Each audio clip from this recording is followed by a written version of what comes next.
10-minute English and British history part 6. Today we're gonna talk about something really special. We're gonna talk about the birth of England. Hi, hello, welcome to the hottest video that I've ever recorded. That sounded so wrong. Oh my gosh. In this room, it's I don't know how many degrees. I don't even want to know. I'm just melting away. I recorded some videos yesterday in which I told all of you guys that I am melting away, but that was nothing compared to today because it was really hot yesterday already, and then in the evening it rained for hours. So not only is it really, really hot today, but also the humidity is at a point where I can barely survive. You guys, I'm dying over here. It's so freaking warm. I didn't even bother, like, I washed my hair. I didn't even bother trying to make it look good because it just doesn't. It's sticky, it's wet, it's like, it's what am I even talking about? I want to make a video about British history. I'm like, oh my gosh. Never mind, you guys. I digress, and I'm gonna stop, and we're gonna jump into the video and take a look at England and the birth of England. That sounds really interesting. We're at 899. Wait, weren't we? No, we were at 899. I watched another history video where we were further away from that number, but we're back at 899. Let's see what happened back then. 899, and Alfred the Great of Wessex is dead. Throughout his life, he built up the kingdom of Wessex from this to this, managing to turn Mercia into what was essentially a puppet state. Alfred was succeeded by his son, Edward, better known as Edward the Elder, but if you want to be very Anglo-Saxon about it, which you do, his name was Eadwig.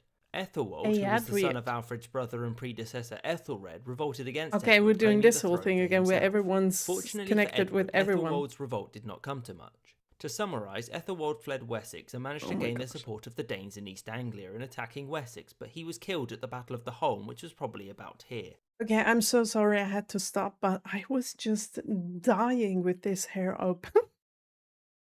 Oh my gosh, I'm never gonna survive this video. This is the worst. Do you know, if you record a YouTube video, you also have to have good lighting. So I do have this really super big light right in front of me that's shining directly onto my face in a room that's already over 40 degrees Celsius. At least that's what it feels like. And to shine a light on top of that into your face directly, it's not a good idea. Let's continue. I'm sorry. I'm not going to be distracted anymore. Ethelwald, very little is known about the early reign of King Edward, and information of him doesn't become clear until 911 when Ethelred, the Lord of Mercia, died. Edward then seized these Mercian lands, which notably included London. Shortly afterwards, he marched into East Anglia and seized all of these lands with the help of the local Angles. After this, Ethelred's widow and Edward's sister, Ethelfled, ruled over Mercia and together with Edward began to put pressure on the neighbouring Danelaw. Over most of the next decade, Ethelfled built fortified burhs across Mercia, many of which were designed to protect against raids from the Norse Vikings based in Dublin and on the Isle of Man. Edward also oversaw the construction of burhs such as the one at Buckingham and one at Malden in his newly conquered territories. The most important year for Anglo-Saxon expansion was 917. Up north, Ethelfled conquered all of this territory, including Derby and its surrounding territories. Shortly afterwards, Edward conquered all of East Anglia and captured the city of Grantebridge, or Cambridge as it's now known. The only remnants of the Danelaw were the Kingdom of York and the remaining 4 of the 5 boroughs. Leicester was the next borough to fall when Ethelfled secured its surrender in 918 without a fight. At this time, the Vikings of York made the offer of an alliance to Ethelfled to defend against Norse raiders, but she died before anything could come of it. Ethelfled's daughter, Elfwin, was supposed to take over as Lady of Mercia, but she was booted out, presumably by Mercians who wanted to retain their independence. This didn't happen, and Edward annexed all of Mercia in the same year. Soon after this, Edward ventured into the Danelaw again, and in 918 he took these territories, and by the end of 920 he'd secured the remaining Danish strongholds and expanded his kingdom to all of the land south of the Humber. Those on the periphery of this newly enlarged Anglo-Saxon kingdom found themselves having to choose between resisting or submitting. In 920 or 23, depending on which version you read, the Anglo-Saxon Chronicle claims that the King of the Scots and all the people of the Scots, and Ragnaud and all who lived in Northumbria, both English and Danish, Norsemen or other, and also the King of the Strathclyde Welsh and all the Strathclyde Welsh chose him as father and lord. So, by the end of Edward's reign, the Kingdom of Wessex looked like this, with roughly these areas pledging allegiance to Edward. Edward himself died in 924 and was succeeded by his son, Aethelstan, whose best known achievement occurred only 3 years into his reign when he captured the... Seems to be or seemed to be a really common name, or at least the part Ethel in any names. We've seen it many times now. Also, I'm really curious, is this the Greek alphabet because of this AE type of thingy over here? I've seen it before, but I don't know exactly what it means. And isn't it like pronounced differently if there is this AE instead of just an E? Isn't it pronounced Aethelstan instead of Ethelstan? Oh, that's what he did, right. I guess that might be the same thing that we have in Germany now with the A and the two dots above it, which is pronounced instead of ah. That might be it. Into his reign when he captured the city of York and annexed all of Northumbria, including the non-Danish part.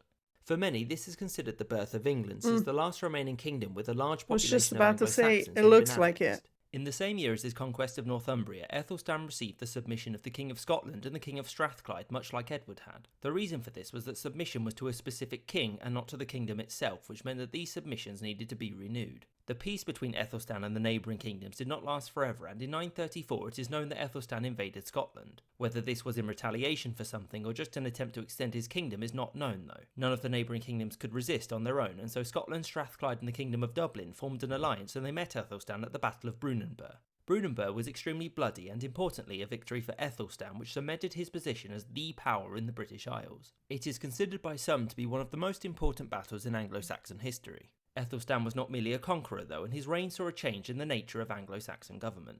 Anglo-Saxon society was one dominated by the aristocracy and one with many social ranks. There were many nuances, but the nobility consisted primarily of two major ranks. The first was the ealdorman, who was generally in charge of a province called a shire, but some ealdormen held several. The other major rank of nobility was that of the thane, who held smaller groups of lands. Both noble ranks had obligations to the king, such as providing troops, dispensing justice, building and maintaining bridges, as well as providing the church. In return for fulfilling these duties, nobles would expect rewards such as lands and privileges. The bulk of society consisted of lay people, the main group being the free peasants, called churls. Aethelstan's reign was also a period which saw an increase in Anglo-Saxon involvement in continental affairs. For example, when the West Frankish king Charles the Simple was deposed and imprisoned, his son Louis was given refuge. Aethelstan then helped the exiled Louis return to West Francia to take the throne and helped to keep him there. Another exiled prince called Hakon was helped by Aethelstan to take the throne of Norway from his older brother Eric. Thus, Eric was exiled and fled to the British Isles and would eventually become a problem. Aethelstan wouldn't live to see this though, since he died in 939. He was succeeded by his half-brother Edmund, who had to deal almost immediately with a Norse invasion led by a man called Olaf Guthrufsson. Olaf seized York and invaded the Midlands, forcing Edmund to recognise him as the king of Northumbria and the sovereign of these lands. Olaf continued the long trend of Viking mortality and died in 941 and was succeeded by his cousin, also called Olaf. Soon after, Edmund began a reconquest of his lost territories. In 942 he retook the Midlands, and in 944 he drove Olaf out of Northumbria. Having reunited the kingdom of the Anglo-Saxons, Edmund invaded the neighbouring kingdom of Strathclyde in 945 and basically set everything on fire. He took some of its southern lands but agreed to give overlordship of Strathclyde to King Malcolm I of Scotland. As a result of the conquest of the Danelaw, Edmund became known as the Liberator of the Danes, as apparently he'd rescued them from the harsh rule of the Norse, but the exact details of Norse rule are lost to time. Edmund's reign ended abruptly in 946 when he was either murdered by a thief or assassinated, no one knows for sure. Edmund was succeeded by his younger brother, Eadred, and shortly after this, in 947, the previously exiled Eric from Norway, better known as Eric Bloodaxe, conquered Northumbria. Eadred, Eric, and the previously driven out Olaf struggled for Northumbria over the next 7 years, but in the end, Eadred decisively defeated Eric and reclaimed all of Northumbria. After this, Northumbria would permanently remain a constituent part of the Anglo-Saxon kingdom and later England. Not much else is known about Eadred's reign, which came to an end upon his death in 955. Eadred was succeeded by his nephew, the 15-year-old Eadwig, who immediately had a falling out with a prominent abbot called Dunstan, who subsequently fled to Flanders. Eadwig's reign was one plagued with the issues of loyalty. Not much is known about the exact quarrels, but a faction against King Eadwig was formed which favoured his brother Edgar for the throne. In 957, the ealdormen of East Anglia, Mercia and Northumbria declared for Edgar. Civil war was avoided when it was agreed by the nobility that the kingdom would be split. Eadwig would retain Wessex, whereas Edgar would get the rest, which seemed fair. This division wouldn't last long, since Eadwig died 2 years later at the ripe old age of 19 and Edgar took over the entire kingdom. So Edgar is mostly known for the numerous reforms he undertook, both political and ecclesiastical. Edgar was not a conqueror like Alfred, Edward or Aethelstan, but he had the difficult task of keeping the newly formed Anglo-Saxon kingdom together and strengthening the king's hold over them. Much of this was done via legal codes and charters, and interestingly, Edgar allowed the laws previously established This is actually a charter by Edmund. Oh, wow, look at that. I'm trying to read or see if I can read anything. I mean, A, E, and upon Midan Dune. Oh my god. I can't really read it. I mean, there are two difficulties within this picture. First of all, it is the letters themselves, and that we do not really know what they mean. Like with some of them, they haven't changed up until now, but many of them have changed. I don't know them anymore. And the second is that even if I could read it, even if those were the letters that I do know, I don't think I would understand it. Maybe a little bit better, but I don't think I would understand it due to the fact that it is probably Old English. And I've done a video about Old English and I didn't understand anything. Up until, I don't know, what was it? I don't remember it. There was a video that talked in Old English and got more modern over time with the same text. And I tried to understand it and to see at what point I would get the English that they're actually using. And it took me a while. It wasn't in 800. So I guess I have no chance in understanding what any of that means. XXX. That's interesting. It's a dot, then there are three X's, and then it's another dot. What might that mean? I don't know. But it looks so interesting. I would love to be able to read this. Let's go back a little, because I talked over what he was saying, and continue. Hold over them. Much of this was done via legal codes and charters, and interestingly, Edgar allowed the laws previously established in the Danelaw to remain in force. The reason for this was that forcing Anglo-Saxon laws onto an Anglo-Danish population could have caused resentment and potentially rebellion. Governing the realm was undertaken by the Viteniumot, which was a large royal council of nobles and churchmen which met regularly and decided on important matters of state such as the succession of kings and the passing of laws. This council travelled all around the kingdom instead of staying at the capital of Winchester. Under Edgar, the status of ealdormen increased, but they still had important administrative positions. Ealdormen were appointed by the king and they held a shire for life. The position wasn't hereditary though, and upon the death of an ealdorman, the land went back to the king to redistribute as he saw fit. The shire was the backbone of the administrative system, and the system implemented by Edgar lasted until its abolition in Lasted for a long 1974. time. The shire 100 was divided years. into hundreds or wapentakes if in the old areas. Never mind. No, and I am able to think. Not very much due to the heat in this room, but I'm able to think, and it's 1,000 years, not 100. Oh gosh. Never mind. Lasted until its abolition in 1974. The shire was divided into hundreds or wapentakes if in the old areas of the Danelaw, which had their own courts which met monthly and was the unit of land used to assess the raising of troops. Shockingly, the hundred was made up of 100 hides of land with the exception of Wessex where it varied. The hundred was divided into the tithing, which was made up of 10 hides and the households that lived upon them. Edgar's reforms were also economic, and he oversaw the standardisation of the kingdom's coinage in 973. It was ordered that the coins were to be replaced every 6 years in order to reduce counterfeiting, and that the coins had to bear the place it was minted and the moneyer in charge of the mint on the back of their coins. Probably the most famous reform from Edgar's... Wait, what did that say? The penalty for counterfeiting coins was death? Okay.